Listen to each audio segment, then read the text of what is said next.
Sir अरदास सुनो यह नायक मेरी, मांगत हूँ तुम पे इतनो यह दूर करो मेरी कर्मों की बेड़ी। श्री अनंतानंद सिद्ध परमेष्ठी भगवान की, श्री 24 तीर्थंकर भगवान की, श्री चंद्र प्रभु भगवान की, मुनि सुव्रतनाथ भगवान की, आदिनाथ भगवान। आप ऐसे क्यों जय बोलते जैसे कितने दिन से पानी नहीं पिया हो? हाँ? पूज्य गुरुदेवाचार्य श्री विमल सागर जी महाराज, परम पूज्याचार्य श्री भरत सागर जी महाराज, अहिंसामय विश्व धर्म की मेरी भावना। मेरी भावना में सच्चे देव का, सच्चे गुरु का और सच्चे धर्म का वर्णन है। उसमें सच्चे देव का वर्णन करते हुए मेरा प्रभु कैसा है? वीतरागी है। यानी कैसा है?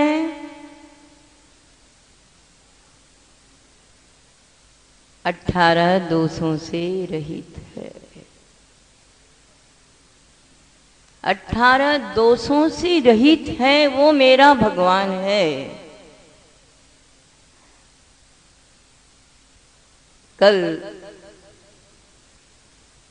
एक भव्यात्मा पूछ रहे थे कि राम को भी आपने मोक्षगामी माना, आपके यहाँ जैन दर्शन में राम मोक्ष गए, हनुमान भी मोक्ष गए, तो यदि हमने राम के मंदिर में राम को नमस्कार कर लिया तो क्या दोष है? अच्छा है, आपकी जिज्ञासा तो है। जैन दर्शन राम की पूजा नहीं करता, ध्यान रखना। जैन दर्शन राम का पुजारी नहीं है कि राम आराम से इस मंदिर में बैठे, हमारे राम तो मोक्ष गए तो वही राम है। राम की पूजा नहीं है, वीतराग राम की पूजा है, वीतराग हनुमान की पूजा है। वे सरागी अवस्था में किसी भी मंदिर में बैठे हैं तो हमारे लिए पूज्य हो सकते नहीं। समझ में आई बात? सराग की पूजा है ही नहीं, चाहे वे तीर्थंकर भी सराग अवस्था में घर में बैठे हैं तो भी हमारे लिए पूज्य नहीं हो सकते। क्या परमात्मा नहीं बन सकते?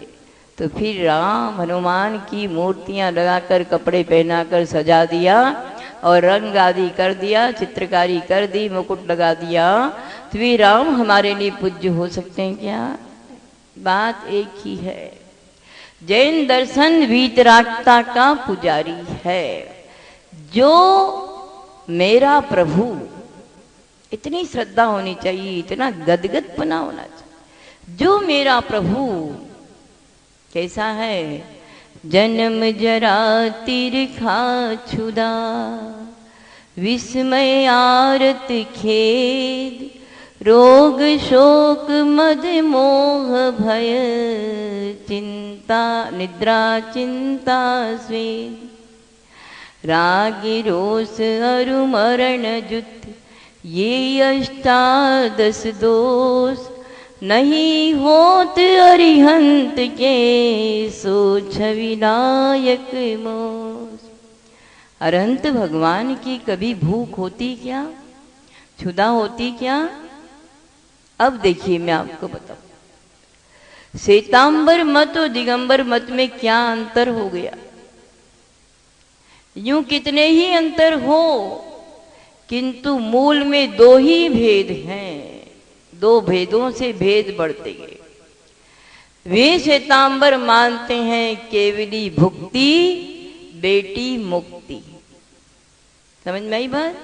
उनके यहाँ मांगते हैं कि जब हम बिना खाए नहीं रह सकते हैं तो अरहंत देव भी बिना खाए संसार में कैसे रह सकते हैं। इसलिए वे भी अरहंत को भी हमारे समान ग्रासाहारी कहते, कवलाहारी कहते हैं। और जैन दर्शन दिगंबर आमनाय में केवली कभी ग्रासाहारी कवलाहारी नहीं होते। केवली के कभी कवलाहार नहीं होता और स्त्री के कभी मुक्ति नहीं। दो का अंतर ध्यान रखना। केवली भुक्ति, बेटी मुक्ति, ये दो चीजों का अंतर मूल में है, बाकी तो अनेकों अंतर है। अरहंत भगवान के छायिक भोग, छायिक उपभोग, छायिक लाभ होता है। क्या होता है? छायिक लाभ एक बहुत बड़ी चीज है। जो जीव 8 वर्ष की अवस्था में 4 घातिया कर्मों का क्षय करके केवल ज्ञान को प्राप्त करते, यदि उनकी उम्र 1 कोटि पूर्व की है तो 8 वर्ष कम 1 कोटि पूर्व काल तक भी कवलाहार नहीं करते। हमारे समान उनको भूख प्यास नहीं लगती। तो कैसे जीते हैं? छायिक लाभ, निरंतर निरंतर वे वर्गणाएं, 9 कर्म वर्गणाएं आती रहती हैं। उन 9 कर्म वर्गणाओं से उनका शरीर पुष्ट बना रहता है। इसलिए अरहंत के कवलाहार नहीं, 9 कर्म आहार होता है। वे अरहंत मोक्ष मार्ग से नेतारम, मोक्ष मार्ग के नेता हितोपदेशी हैं। तो कोई इच्छा है उन्हें, आशा है?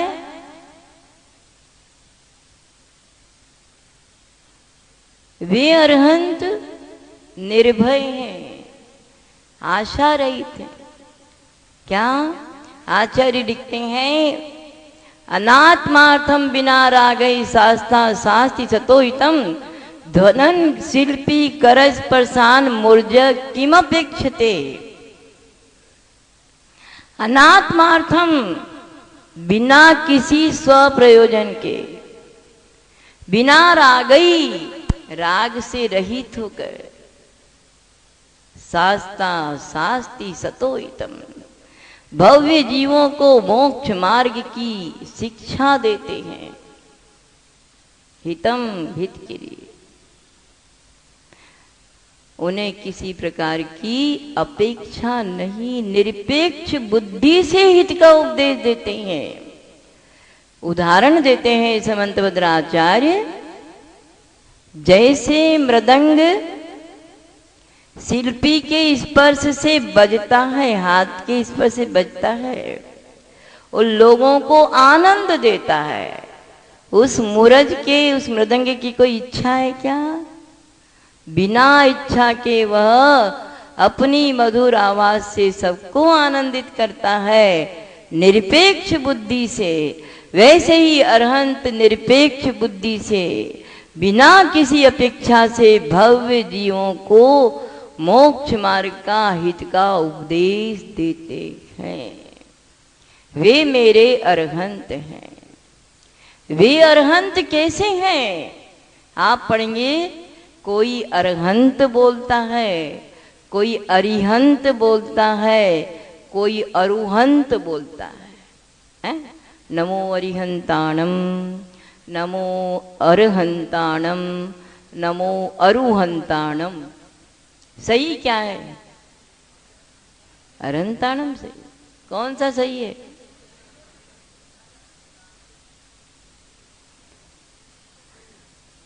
आचार्य देव धवला, वीरसेन स्वामी धवला की पहली पुस्तक में लिखते हैं, मोह रूपी कर्म, घात्या कर्म महाकर्म, अरिहननाथ अरिहंत।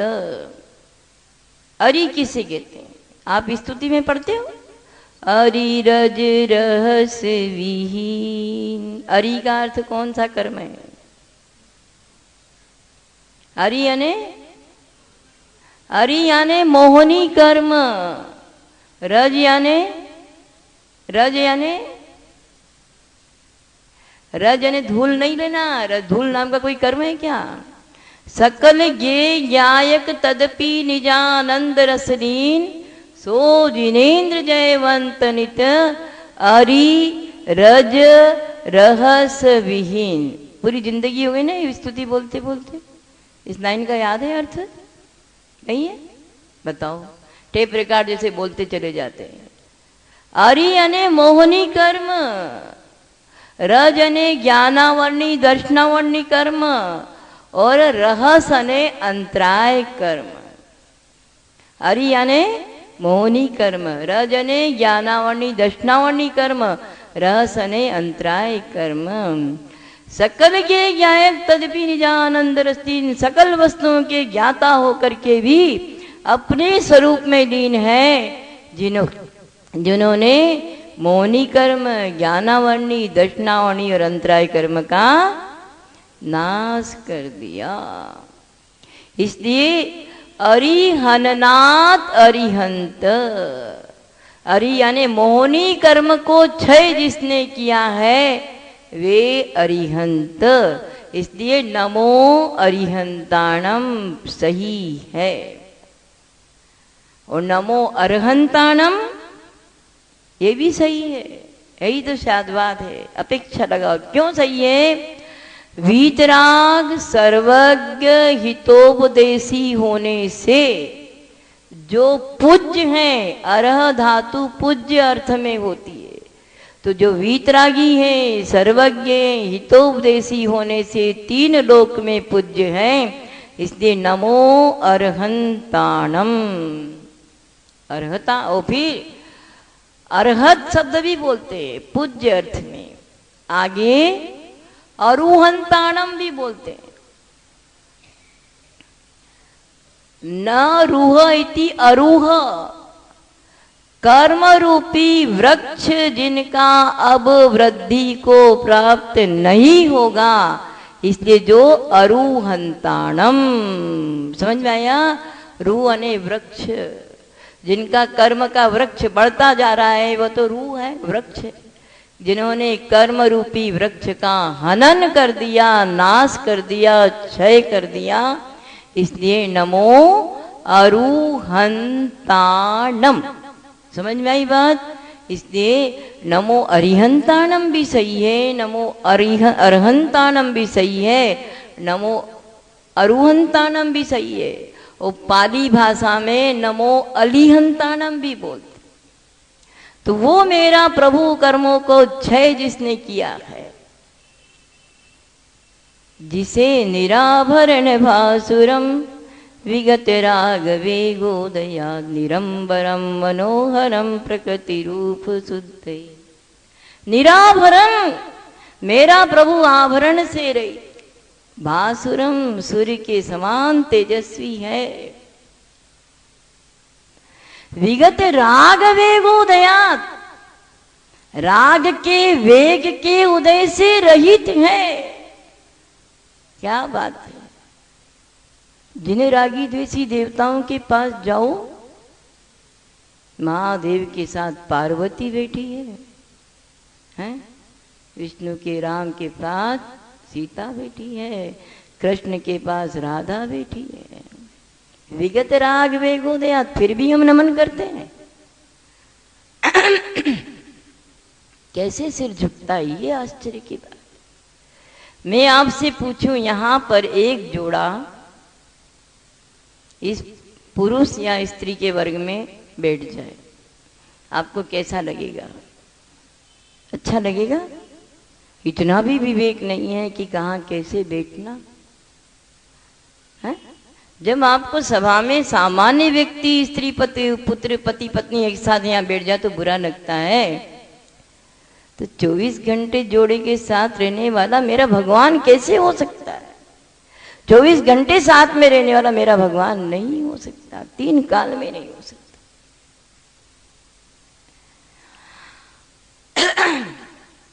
विगत राग वेगोदया निरंबर मनोहरम प्रकृति रूप निर्दोस्त। निरंबर है, मनोहर है, उनके जैसा रूप उन 3 लोक में कहीं है ही नहीं। प्रकृति रूप है और कैसा है? निर्दोष है, निरायुध है, आयुध से रहित है। क्यों आपके भगवान आयुध से रहित है? जिसके डर हो उसके हाथ में आयुध होगा, भाला होगा, वो क्या क्या कई प्रकार के जो है डमरू होगा, ये होगा। किसके होगा? भय हो तो। मेरा प्रभु तो निर्भय है, निर्विकार है। न उसके पास कोई आडंबर है, न कोई अंबर है, न कोई आयुध है, न कोई स्त्री है, न कोई पुत्र है। ऐसा मेरा प्रभु है। अकाट्य श्रद्धा करो। मेरे प्रभु बाहुबली के दर्शन करने जाते हो बहाना करके, तिरुपति बालाजी में जाकर सारे बाल निकाल कर आ जाते हो। कितनी मायाचारी। एक भक्त का टोला बहुत दिल्ली में, माता जी हम तो बाहुबली जा रहे हैं। ठीक है, आशीर्वाद, जाओ। आए तो सबके सिर मुंडे हुए। मैं कहाँ गए, क्या हो गया? अरे रे रे, हम कहाँ गए थे? तिरुपति गए थे। क्या बहाना करते बाहुबली का, और कहाँ घूमते हो? किस बाहुबली की छाया में रह करके भी मैं आपको घटना पता, उस बाहुबली की कितना अतिशय, उन बाहुबली भगवान की वीतरागता का। जब सन 81 में सहस्त्राब्दी महोत्सव मना, विशाल जिनाभिषेक हुआ, इंदिरा गांधी प्रधानमंत्री वो भी वहां पहुंची, पुष्पवृष्टि की। उस वीतराग छवि को देख करके मंत्र मुग्ध थी, समर्पित थी। दिल्ली में पहुंची, लोकसभा विधानसभा लगी हुई थी, सब मेंबर्स थे। हुटिंग करने लगे, अच्छा जेनियो क्या गए थे आप, मना लिया बाहुबली को। वह इंदिरा गांधी कहती है मैं अहिंसा के पुजारी के पास गई थी, मैं अहिंसा के पुजारी के पास गई थी, आप क्या हंसते हो? मैं सिर्फ जैन दर्शन के पास नहीं गई, पूरा हमारा जो देश, मेरा पूरा देश जैन दर्शन का अनुयायी है। सिर्फ मैं ही नहीं, मेरे बाहुबली ही नहीं, मेरा पूरा देश जैन धर्म का अनुयायी है।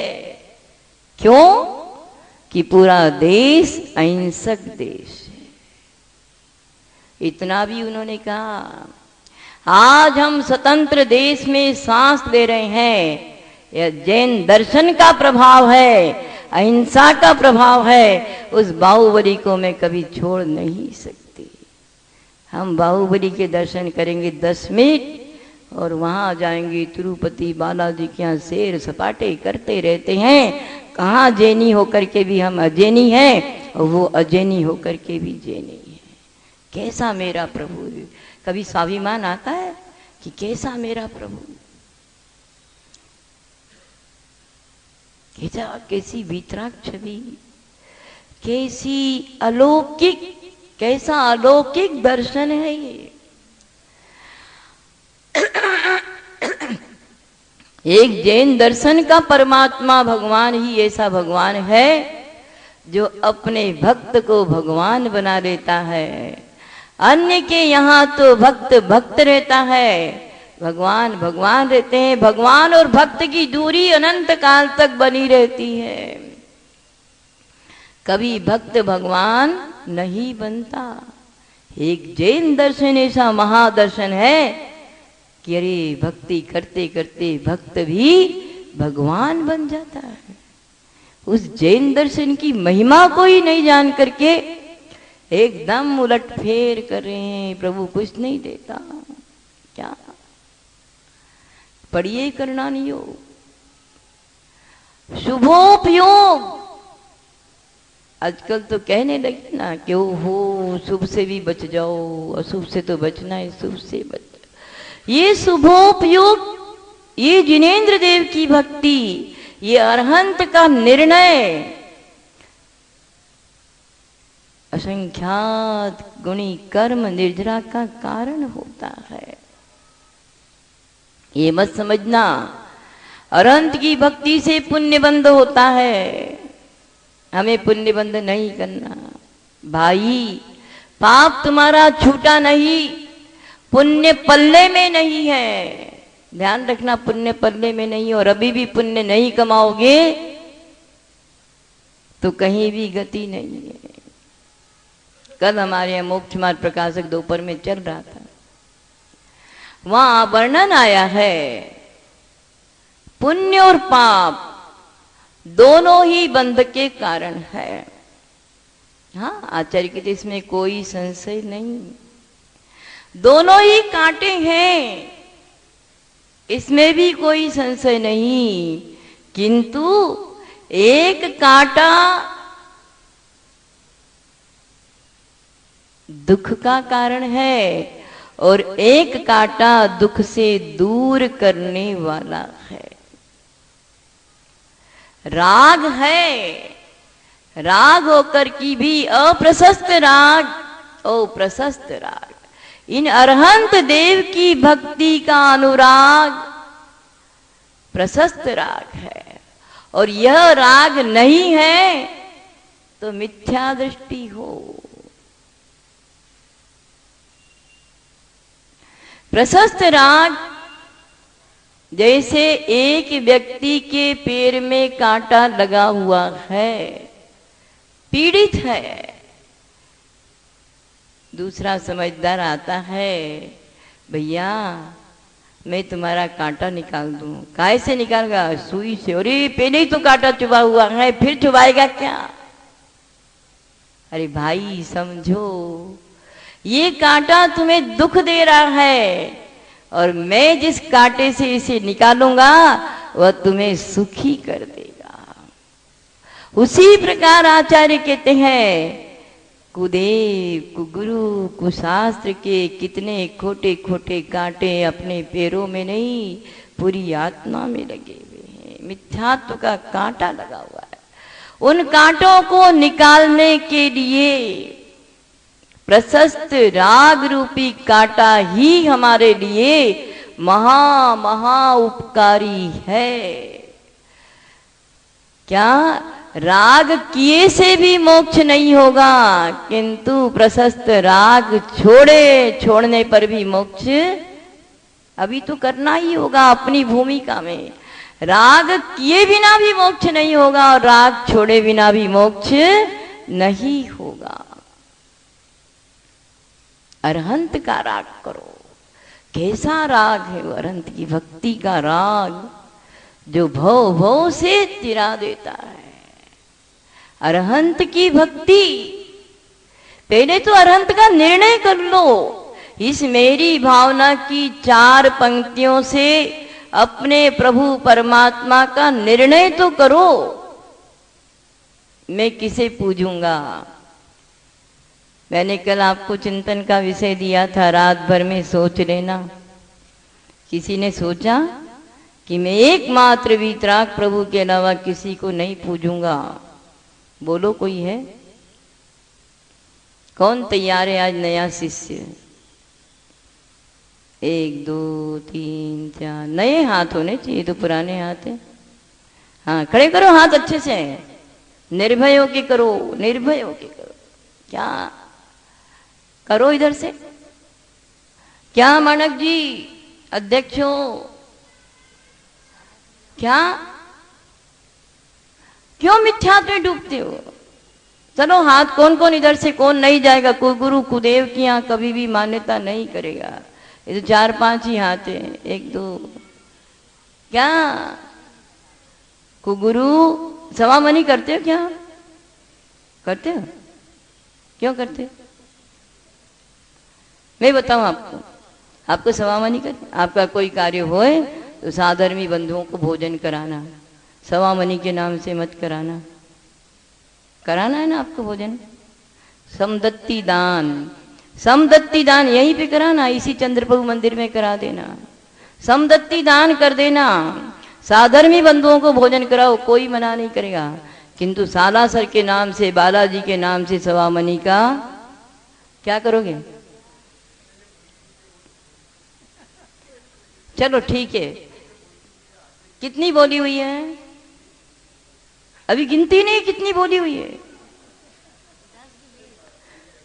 अच्छा 10, 20, 30 कितनी बोली हुई है? अच्छा 20 के आगे तो त्याग करो। जो हो गई उसके आगे मैं आगे सवामनी नहीं करूंगा बालाजी की। बोलो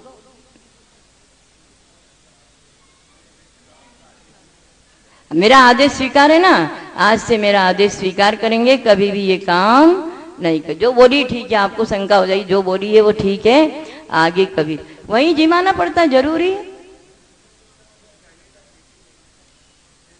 बालाजी क्या मत करो, यही कर दो, ठीक है ना? अच्छा चलो, जो बोली वहां तक भी क्षमा है, आगे ऐसा नहीं करूंगा।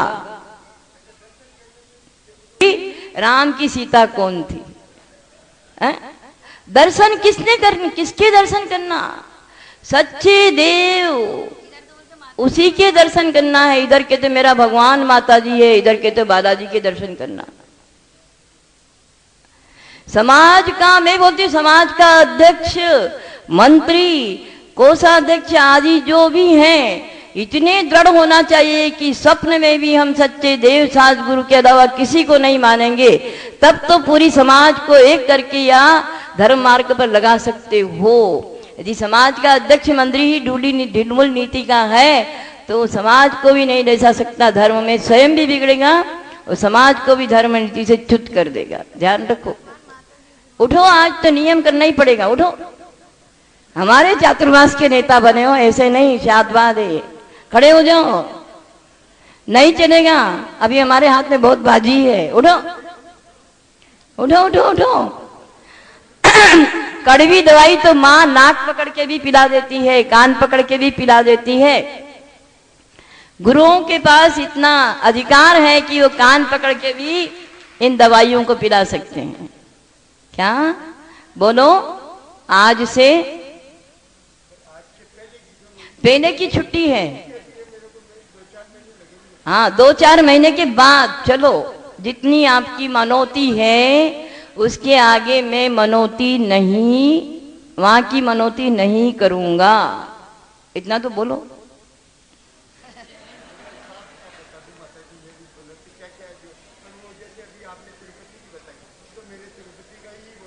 बताओ, इसको कहते हैं हम ढंग से नहीं जी रहे हैं, हम ढोंग से जी रहे हैं। हम दर्शन से नहीं जी रहे, हम प्रदर्शन से जी रहे। इनकी तिरुपति बालाजी की भी मनोती है, वहां के बालाजी की भी मनोती है, सारासर के बालाजी की भी। फिर कहाँ के हम आप कहते हो हमारे शादबादमती जी हमारे भगवान हैं। झूठा झूठा क्यों बोलते? बैठ जाओ, अब तो पकड़े आए, आइंदा नहीं करने देंगे। बैठ जाओ। अभी पहले मालूम होता तो हम आते ही नहीं आपके पास। क्या? कहाँ? किसके दर्शनम देव देवस्य दर्शनम पाप नाशनम दर्शनम स्वर्ग सोपानम दर्शनम मोक्ष साधनम। करके तो देखो, एक बार वीतराग प्रभु की आराधना करके देखो। ये भोलापन नहीं है, ये मिथ्यात्व का विष है, ध्यान रखना। भोलापन इसे नहीं कहते हैं। भोलापन तो उसे कहते हैं, हम लोग भोले हैं, सच बोले, हम इतने भोले हैं। हम जिस कुल में पैदा हुए उस कुल के अलावा अन्य कहीं भी कभी भी बचपन से आज तक कभी किसी और झांका तक नहीं कि ये कौन सा देवता है। इसे कहते हैं भोलापन, कि हमारे गुरु हमारे कुल का जो परंपरा है बस वही परंपरा मेरी है। इतना तो दृढ़ श्रद्धा करो। मेरे कुल की परंपरा है वीतराग प्रभु, निर्ग्रंथ गुरु और अहिंसामयी धर्म। 3 के अलावा मेरा कोई पूज्य हो नहीं सकता। क्या? अकबर ने, अरहदास सेठ थे, अरहदास सेठ ने कहा, का भी नियम था कि सच्चे देव साज गुरु के अलावा किसी को नहीं मानूंगा। लोगों ने चुगली कर दी कभी अकबर से, ये आपको कभी नमस्कार नहीं करता है, अपने हाथ में अंगूठी रखता है, और अब भगवान पार्श्वनाथ की अंगूठी है इसके हाथ में, नमस्कार नहीं करता है। तो एक पूर्ति करो, राजा ने कहा, अकबर ने अरदास से कहा, इस पद की पूर्ति करो, मिल आस करे सु अकबर की, इस पद की पूर्ति करो। अरदास फक्कड़ थे, वीतराग प्रभु का अनुयायी फक्कड़ होता है, किसी प्रकार की चिंता नहीं करता। ध्यान रखना, जो अरहंत का पुजारी है कभी दरिद्री नहीं होता है, जो दरिद्री होता है अरहंत का पुजारी होता ही नहीं है। अब अरदास पहुंच गए, अपनी शान से नमस्कार नहीं किया, बस प्रभु पारसनाथ को नमस्कार करके बैठ गए। अकबर कहते हैं, मिला आस करो सो अकबर की, इस पाद की पूर्ति करो। अरदास कहते हैं, जिया केतक भेष धरे जग में, छवि भाई आज दिगंबर की, चिंतामणि जब प्रगट्यो घट में, तब कौन जरूर अडंबर की, जिन तारण तरण को से लियो परवाह परवाह करे को जब्बर की, ओ जिन्हें आस नहीं परमेश्वर की, मिल आस करो वो अकबर की। जिन्हें परमेश्वर से भी आशा नहीं है वो आपसे क्या आशा करेगा। चिंतामणि यानी सम्यक दर्शन रूपी रत्न प्रकट हो चुका है, तब आडंबर की क्या जरूरत है। आडंबर नहीं चाहिए, दिखावा नहीं चाहिए, प्रदर्शन नहीं चाहिए। क्या सुंदर क्या छवि भाई आज दिगंबर की, एक बार दिगंबर छवि भा जाती है तो न आडंबर है, न प्रदर्शन है, न ढोंग है, न दिखावा है। जिसके हृदय में वह वीतराग छवि नहीं समाई तब तक ही है ये सब। क्या तिरुपति बालाजी, केदारनाथ और सालासर के और कहाँ के हा? कितनी मान्यता है, धिक्कार है हमारे लिए। ध्यान रखो, एक पैसा भी आएगा तो तुम्हारे पूर्वकृत पुण्य से आएगा, और एक पैसा भी जाएगा तो पूर्वकृत पाप के उदय से जाएगा। न कोई बालाजी, न सालाजी, न तिरुपति, कोई भी तुम्हें पैसा दे नहीं सकता। तुम्हारे पल्ले में पुण्य नहीं है तो वो कुछ नहीं कर सकते। याद रखना, वे अरहंत भगवान, उनकी आराधना से तो पाप भी पुण्य में बदल करके आपकी सारी विपरीत स्थितियां अनुकूल बन सकती हैं, किंतु इनकी आराधना से कभी भी विपरीतता में अनुकूलता हो नहीं सकती। अकाट नियम। क्यों नहीं दृढ़ श्रद्धा जमाते हो? दृढ़ श्रद्धा जमाओ। सम्यक दर्शन कहाँ है? जिने भक्ति जिने भक्ति जिने भक्ति दिने दिने सम्यक्त मेव संसार वारणम मोक्ष कारणम। बार बार कहते हैं भव्यात्मा, कहाँ पूजा करते हो? अभिषेक करो, पूजा करो, दान करो, शील और उपवास, ये पुण्य के 4 कारण। क्या? दान करो, पूजा करो, शील व्रत पालो, उपवास करो। दान, पूजा, शील, व्रत और उपवास, ये पुण्य बढ़ाने के कारण है। इनसे ही पुण्य बढ़ेगा। बाकी आप सोचो कि तिरुपति जाने से पुण्य बढ़ जाएगा, या वैष्णो देवी जाने से पुण्य बढ़ जाएगा, या सालासर जाने से पुण्य बढ़ जाएगा। नहीं, पल्ले में पुण्य है वो भी घट जाएगा। याद रखना। क्यों? कितना पूर्व भाव में पुण्य कमाया होगा तो यह मानुष परियाय सुकुल सोनी वो जिन वाणी, ये विधि गए न मिले सुमणि जो उददी समानी। यह मनुष्य पर्याय उत्तम कुल और सच्चे देव शास्त्र गुरु का कुल जिनवाणी का सुनना ये बिना पुण्य के नहीं मिला है।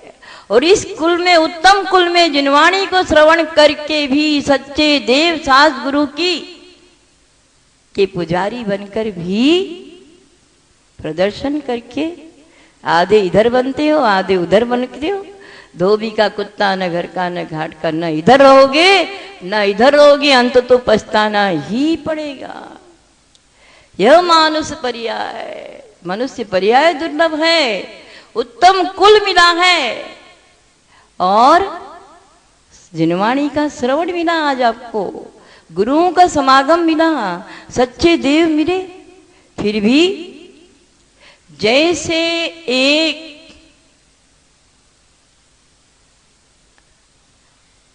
लकड़हारा था, लकड़ी काटा करता था। राजा नगर में सब दूर देखने गए कि मेरी पूरी प्रजा सुखी है या नहीं। चलते चलते लकड़ी काटने वाले के घर पहुंच गए राजा। ओ, तुम इतने दुखी, मुझे मालूम नहीं था। चलो तुम्हें बहुत अच्छा एक उद्यान देता हूं, उसमें से रोज लकड़ी काटना और अपना जीवन आनंद के साथ बिताना।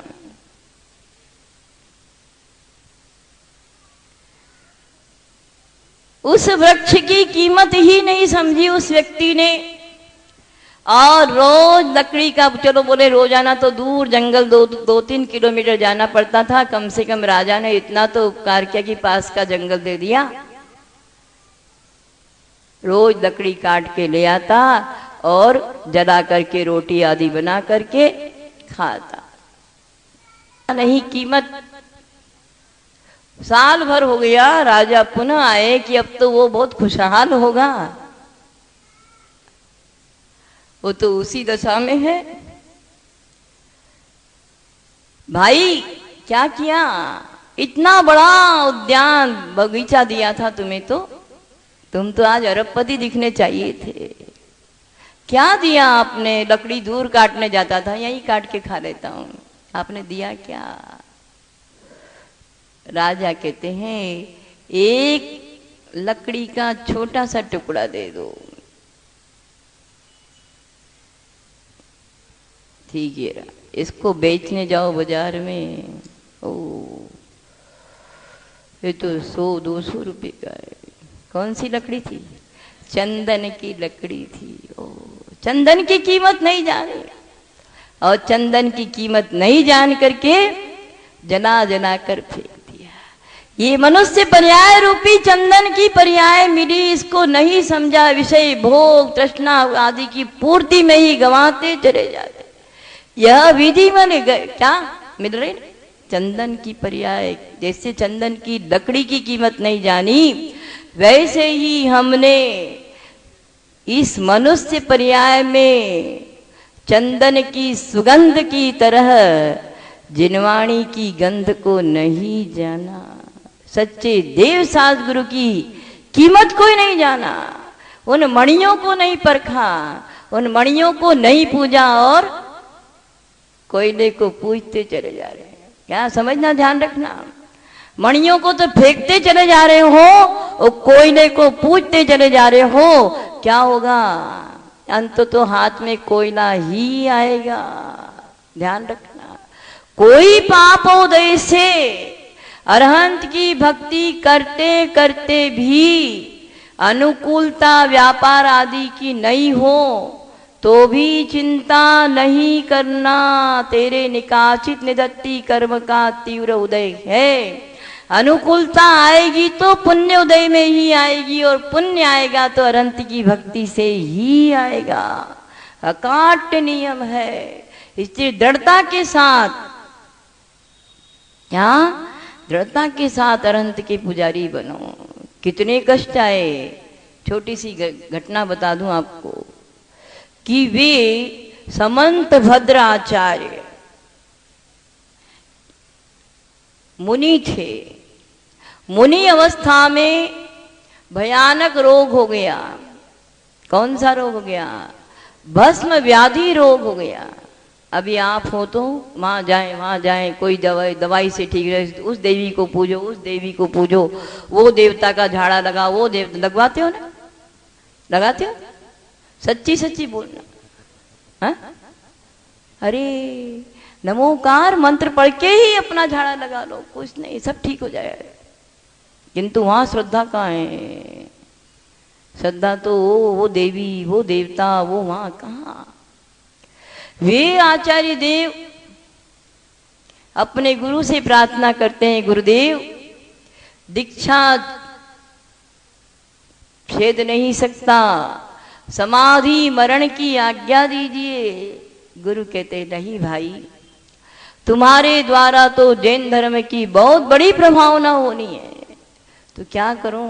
जो आज्ञा, येन केन प्रकारेण इस रोग को दूर करके आओ। कैसे करूं? कोई बात नहीं, गुरु आज्ञा सिरोधार्य, ध्यान रखना। मेरे गुरु मानते हो? सिरोधार्य करना आज ही आज्ञा। एक नायक सुधरता है तो हजारों जीव सुधरते हैं, नायक बिगड़ता है तो हजारों जीव बिगड़ते हैं। ध्यान रखना, जैसी राजा वैसा प्रजा। उन्होंने अपना रूप बदल करके एक ब्राह्मण साधु का वेश बना लिया, साधु का वेश बना लिया। चलते चलते बनारस नगरी में पहुंच गए। बनारस नगरी में पहुंचे, एक शिव मंदिर था। क्या ये जैनी लोग सावन में बहुत शिव मंदिर में फूल चढ़ाते हैं? चढ़ाते हो आप भी? सब नशे पकड़ लेंगे हम। सावन में पूरे सावन जाएंगे शिव मंदिर में और फूल चढ़ा के आएंगे वहां। अरे किसको पूज रहे हो? जरा देखना उस मूर्ति को, जो बनी हुई है उसको देखना, तो किसको पूज रहे हो? वे आचार्य देव ब्राह्मण वेश में, संत साधु वेश में वहां चले गए शिव मंदिर में। सबको ज्ञानी तो थे ही, समझदार थे। ओ आपकी जो शिव पिंडी है बहुत दिनों से भूखी है, इसे मुझे खिलाना है।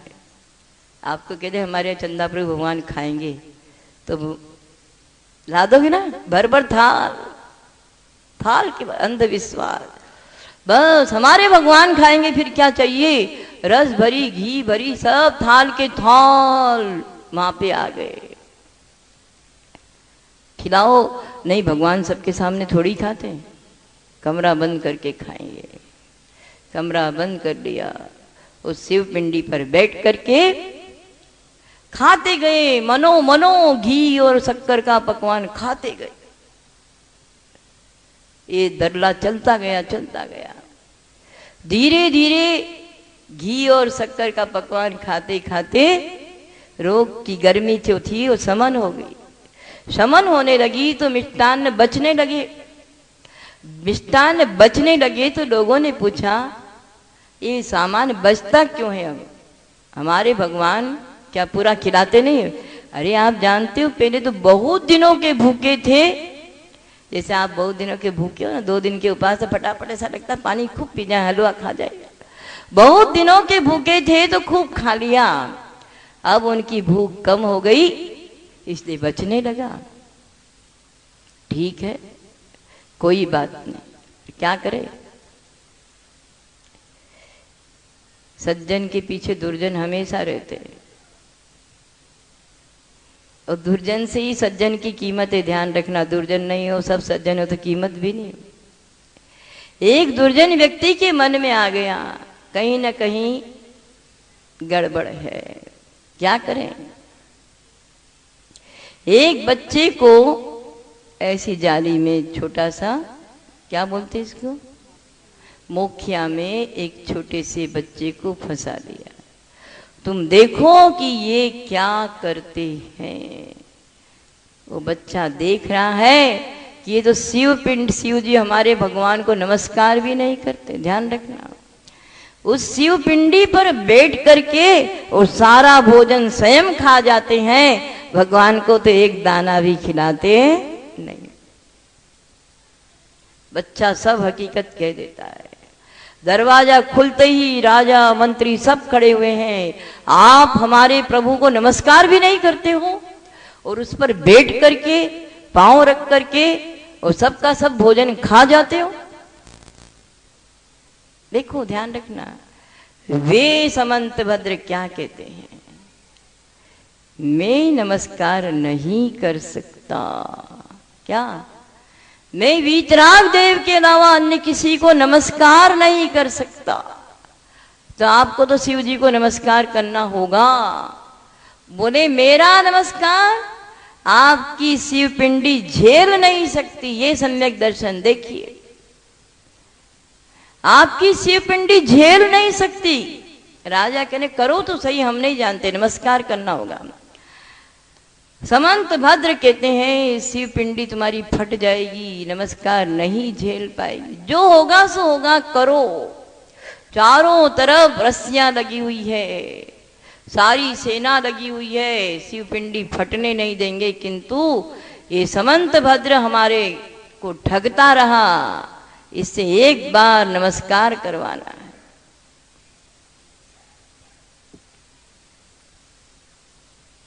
चलो, कब नमस्कार? बोले सुबह ही करूंगा। किंतु फिर सुन लो, आपकी पिंडी मेरा नमस्कार झेल नहीं सकती। ठीक है, कुछ भी हो।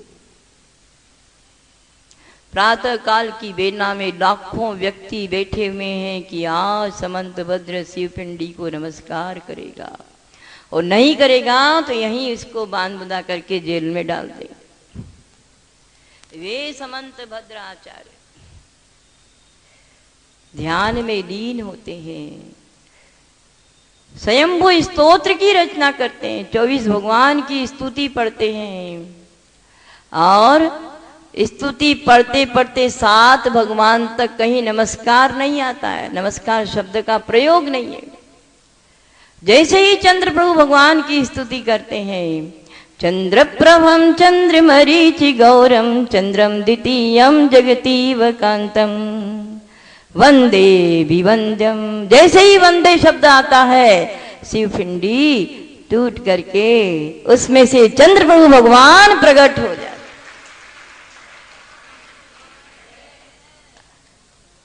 नमस्कार में चमत्कार है, जैन दर्शन के नमस्कार में चमत्कार है। आप लोग उल्टी बुद्धि हो, चमत्कार में नमस्कार करना चाहते हो, कि जैन दर्शन ने नमस्कार में चमत्कार दिखाया है।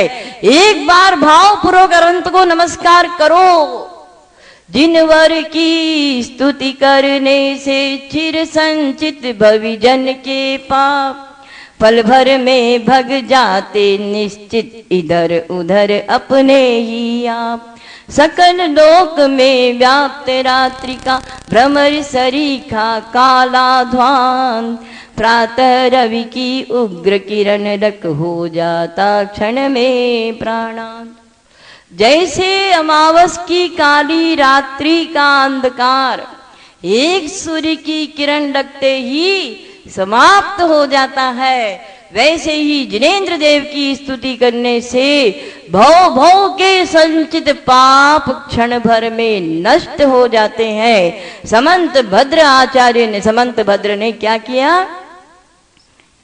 नमस्कार में चमत्कार दिखाया। चारों ओर, हाँ आज भी वहां पर है ये चीज। फटा महादेव के नाम से अभी छोटा सा मंदिर सड़क पर बना हुआ है, पिंडी फटी हुई है। स्फटिक मणि के भगवान प्रकट हुए, चंद्र प्रभु भगवान। यह मिथ्यात्व कितना कीमती है। अब शिव कोटि राजा स्वामी समंत भद्र मुनिवर सो शिव कोटि हट कियो गंवार, वंदन करो शंभु पिंडी को के तुम रचो भूभार।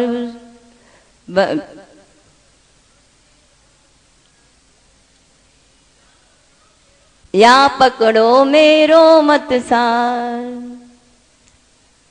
करत पिंडिका फाटी प्रगट भये जिन चंद्र उदार, सो गुरुदेव बसोर मेरे विघन हरण मंगल करतार। मंगलाष्टक पढ़ो, पूरी घटना है।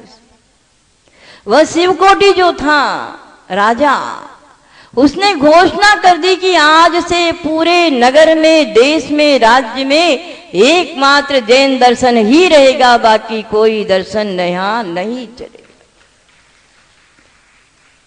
गया। अब वे समंतभद्र तो वापिस दीक्षित हो गए, मुनि हो गए। वह शिवकोटि राजा, शिवकोटि ने उसके बनारस में उसके स्वयं के शिव जी के 1 करोड़ मंदिर थे। कितने? 1 करोड़ मंदिर का स्वामी वह शिवकोटि राजा समंत भद्र मुनिराज के चरणों में पहुंच गया। हे प्रभु, मुझे भी जैनेश्वरी दीक्षा दे दो।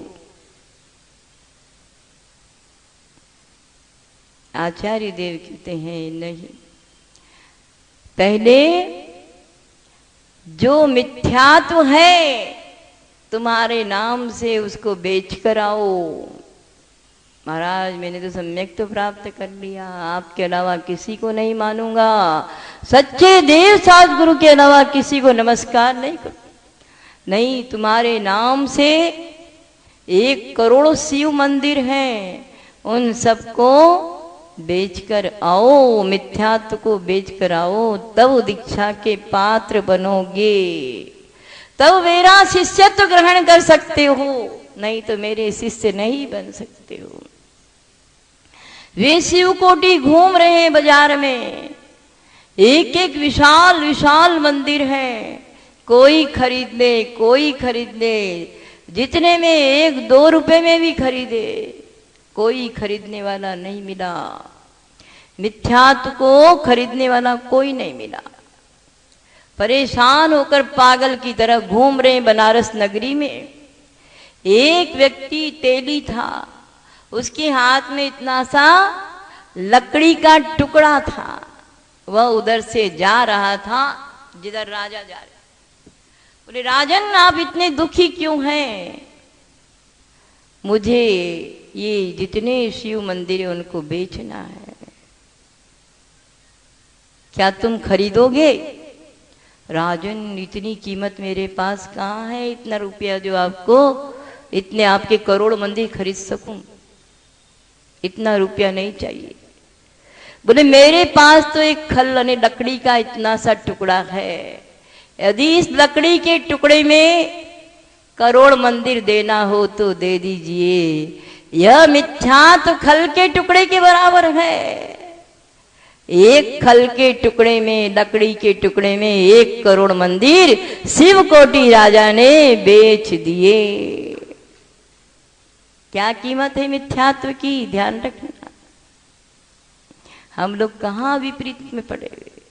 वह शिवकोटि राजा सम्यक दृष्टि बन गया, मिथ्यात्व को बेच करके मुनिराज के चरणों, समंत भद्र आचार्य के चरणों में जाकर दीक्षा ले ली। और शिवकोटि आचार्य ने भगवती आराधना नाम का महाग्रंथ लिख डाला। क्या है, समझने की चीजें हैं। समय अपना हो गया, इसलिए मटका भी लाते हो, ठोक बजा के लाते हो, लाते हो कि नहीं? 1 पैसा नहीं। ये मस्तक मिला है, बड़ा कीमती मस्तक है मनुष्य पर्याय का, इसको जहां तहां झुकाना नहीं। दर्शन भट्टा भट्टा दर्शन भट्टा न सिद्धंती, सिद्धंती चरी भट्टा दर्शन भट्टा न सिद्धंती। कितना भी चारित्र पाल लो, यदि दर्शन से भ्रष्ट हो, श्रद्धा से भ्रष्ट हो, तो कभी भी चारित्र भ्रष्ट सिद्धि को प्राप्त हो सकता है। तो जो दर्शन से ही भ्रष्ट है, श्रद्धा से ही भ्रष्ट है, जिसको सच्चे देव का ही निर्णय नहीं है, कहीं भी नमस्कार तो कर सकते हैं, अरे भाई ऐसे कैसे सिर झुकाना। सच्चे देव के अलावा, सच्चे गुरु के अलावा, सच्चे शास्त्र के अलावा मेरा सिर कहीं भी नहीं झुकेगा। ये 4 पंक्तियों में सारा निर्णय मेरी भावना में दे दिया है। बुद्ध वीर जन हरिहर ब्रह्मा आया उसको स्वाधीन को, भक्ति भाव से प्रेरित हो यह चित्त उसी में लीन रहो। यानी क्या, उसी में अने उसके अलावा मेरा कोई अरहंत हो नहीं सकता, उसके अलावा मेरा कोई देव देवादिदेव पूज्य हो नहीं सकता। ऐसी अकाट श्रद्धा धारण करोगे तब गुरु का निर्णय कर पाओगे। इसलिए सोच लो, अभी कुछ नहीं बिगड़ा भी है ये, अभी भी कुछ नहीं बिगड़ा। दृढ़ श्रद्धा के साथ सब एक होकर आ जाओ कि अब हम कहीं भी कुगोरू के कुदेव के चंगुल में फंसने वाले नहीं हैं।